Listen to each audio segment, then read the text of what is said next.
Hello from the Irish Wolfhound Club of America's 94th National Specialty in Grey Summit, Missouri. I am joined today by Dr. Dan Fletcher, who has traveled from Cornell University, New York, to be with us. Dr. Fletcher, please would you introduce yourself, talk a little about your research, and how your work might impact the health of our hounds. Sure, I'd be happy to. I'm Dan Fletcher. I'm an associate professor of emergency and critical care medicine at the Cornell University College of Veterinary Medicine. I've had the great fortune of working on a couple of projects now with the Irish Wolfhound Foundation to try to answer some what I hope are important questions about Irish Wolfhound health. The first project I got interested in was related to some other research I had done looking at clot breakdown in dogs. We know that in greyhounds, they have a syndrome where they have delayed post-operative bleeding, and that happens because they have an acceleration in their clot breakdown. And so we were interested to see if Irish Wolfhounds might have a similar issue. So the first study we did with the Irish Wolfhound Association of New England and the Irish Wolfhound Foundation was to collect some blood on some wolfhounds and compare that blood to samples from control dogs that were age and sex matched to the wolfhounds we bled. And we found with some assays that we were able to run that indeed Irish Wolfhounds seemed to break clots down faster than the control dogs did, and also that they made weaker clots. In the midst of this, a new study came out that identified a gene present in Scottish deerhounds that was associated with this phenomenon in that breed. And so we were interested to see if wolfhounds may also carry that genetic mutation.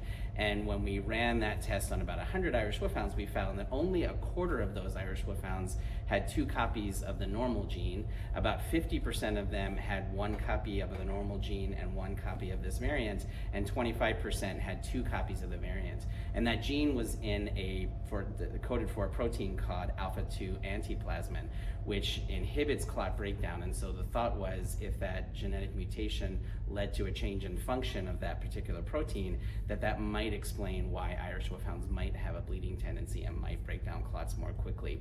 And so at the Irish Wolfhound Association of Delaware Valley show, we were able to actually collect samples on 20 Irish Wolfhounds in each of 3 groups. The dogs that had 2 copies of the normal gene, the dogs that had 1 copy of the normal gene and 1 copy of the mutant, and dogs that had 2 copies of the mutant gene. And we ran a series of tests on them. I think the most important one that we ran is an actual direct assessment of the activity of the protein that gene codes for, the alpha-2 antiplasmin. And interestingly, what we found was actually we didn't see any differences between those 3 groups and the function of that protein. So now the question is, does that genetic mutation actually lead to this problem? Is this a red herring? Or is the problem that we don't have good assays to actually evaluate whether maybe a mild change in that function could potentially lead to bleeding in Irish Wolfhounds? So I think we still have a lot of questions to answer, and we're looking at some different assays to try to dive a little more deeply into this. So right now, I can't say that we have definitive evidence that Irish Wolfhounds with this genetic mutation are at increased risk of bleeding, but I think it's still a bit of an open question, and I think we have some more work to do, so hopefully we'll have opportunities to look at that in the future. And then the second study we're working on is a little quicker and easier to describe, and that's basically trying to collect blood on healthy Irish Wolfhounds and looking at normal complete blood count and blood chemistry parameters.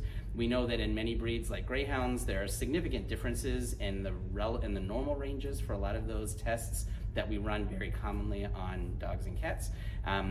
And so we're very interested to see if Irish Wolfhounds also have differences, because this could help us identify when we do a blood test, a standard blood test on an Irish Wolfhound, whether if they're outside of the reference range that the lab has, whether that's just normal for Irish Wolfhounds or if it actually represents a problem. And probably even more importantly, if it falls within the reference range for the lab, but for Irish Wolfhounds that's not normal, that data will be very helpful as well, because then we'll know a problem exists.